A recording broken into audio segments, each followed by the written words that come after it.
Stumbling on Happiness by Daniel Gilbert. The main point of this book is that we do things so that we can be happy. This makes sense. After all, most people just want to be happy. But sometimes we do things so that we can be happy in the future. So even though it might not make us happy right now, we hope that it's going to make us happy later. For example, this is why a lot of people diet. Although they might not be happy that they can't eat a lot right now, they're happy with the thought of how good they'll look later. The question then becomes, why are we not always happy with the decisions that we make in the past about our future? And the answer is because we're wrong. What we think will make us happy isn't what always does make us happy in the future. So we might think tonight what we want to have for dinner tomorrow night, but then tomorrow night we might think, wow, I was so terribly wrong, I don't want that. So the question is, do we not know what makes us happy? And the answer is that we imagine the future incorrectly, which causes our predicted happiness to be wrong.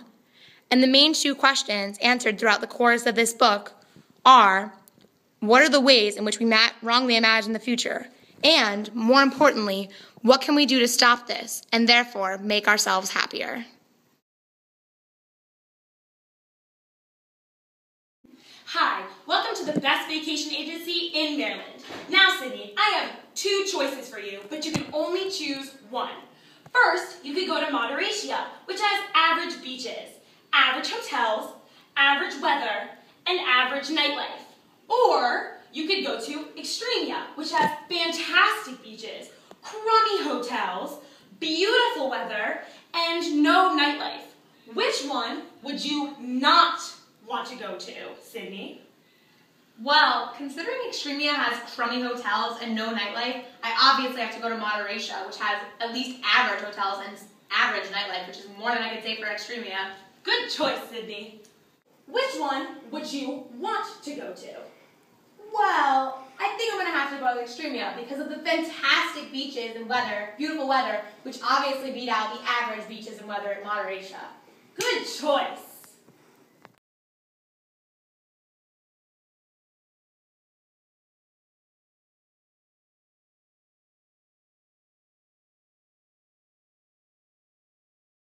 Hi, Today we're going to be doing an experiment about the power of pre-feeling. For starters, we have two different pictures of cartoon cats. First is a Siamese cat, and second is a cartoon Garfield cat. They're both drawn by two different people. The first one, the Siamese cat, is drawn by Miss Ball, and the second cat, the cartoon Garfield cat, is drawn by Smeds. Now, we have two different subjects. First is Sydney, the thinker.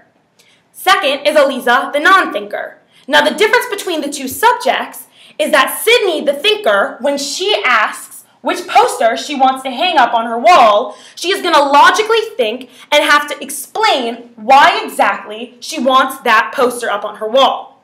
As opposed to Eliza, the non-thinker, who's going to go with her gut feeling to which picture she will want to make her happier. Now, first, we have subject number one, Eliza, the non-thinker. Hi, Eliza. Hi. Which cat poster would you prefer to put on your wall? Most likely Garfield. Okay, thank you. Now, subject number two, Sydney, the thinker. Which cat poster would you want to put on your wall? Well, I really like the Siamese because it's very sophisticated, elegant, timeless. But the Garfield it brings back memories from people's childhood, and it's drawn by Smed, so people are going to like that. But it's brown, so it might clash with my curtains. I don't know, I'm not sure. But just the Siamese, the black, it's just so elegant, so classy. It's just, people are going to think I'm so sophisticated and elegant and smart, and I'm gonna have to go with the Siamese cat. All right, thank you, Sydney. I'm going to call both my subjects to see how happy they are with their cat poster choices. I have a feeling that Eliza is going to be much happier with her choice because she went with her gut feeling to what was going to make her happier. Let me call her up. Ring-ding-a-ding, ring-a-ding, ring-ding-a-ding. Hi. Hi, Eliza. This is Gabby. Hi, how are you? Hi, I was calling to see how happy you are with the choice you made on your cat poster. Oh, I am actually so happy with it. Each time I walk past it, I have the best feeling ever because I know that I chose it with how I would feel in the future. Oh, that's great. I'm glad you chose it with how you'd feel in the future, and now you're happy. Now I'm going to call Sydney, my second subject, to see how happy with her choice is. I have a feeling Sydney's not going to be as happy because she took a long time to decide, and she really based her decision on other opinions and societal pressures. Ring ding ding, ring ding ding. Hello? Hi, Sydney, it's Gabby. Hey Gabby, what's up? Hi, I called to just ask how satisfied you were with your cat poster that you chose to put up on your wall. Oh, I mean, the Siamese cat's nice, I guess. I'm glad it matches my curtains and all. It doesn't really make my day by seeing it, but it's nice. I don't know. I guess I chose it more based on what my friends would like than what I would like, and I'm the one that has to look at it every day and not them. So I might have been happier with the Garfield, but whatever. Yeah, I totally understand. Have a nice day, Sydney. Bye.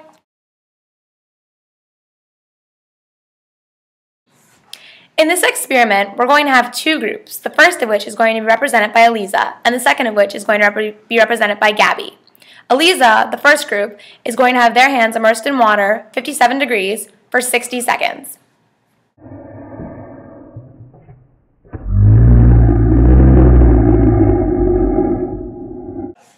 The second group, represented by Gabby, will have their hands immersed in 57-degree water for 60 seconds as well.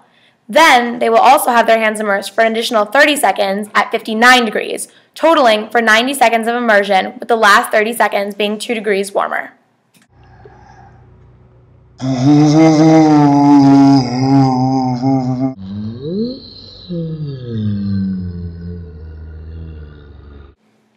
As you can see, Gabby endured 30 more seconds of immersion in the cold water than Eliza did, and so she therefore should be in more pain than Eliza was. But when we went back a few weeks later to ask the participants about their memory of the experience, this is what they responded. Oh my god, it was so painful, it was freezing cold, and I wanted to It wasn't too bad. It was pretty manageable. I mean, I was pretty fine with it.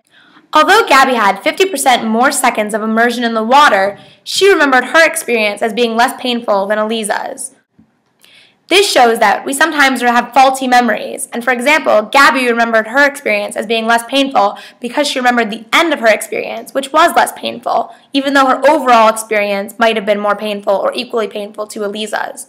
This shows us that our memories are not always reliable because they're sometimes faulty, and therefore, when we base our future decisions on the past, our memories of the past might be incorrect. The main thing that we learned from reading this book was that the future is a whole separate unit from the present and the past, and you have to view it that way because people change throughout time. They grow up, they really mature, and your feelings that you have now aren't necessarily going to be the feelings that you have in the future. By realizing that we cannot always predict what is going to make our future selves happy, we can base our decisions on what will make us happy now, and therefore have a better chance at making us happier both today and tomorrow.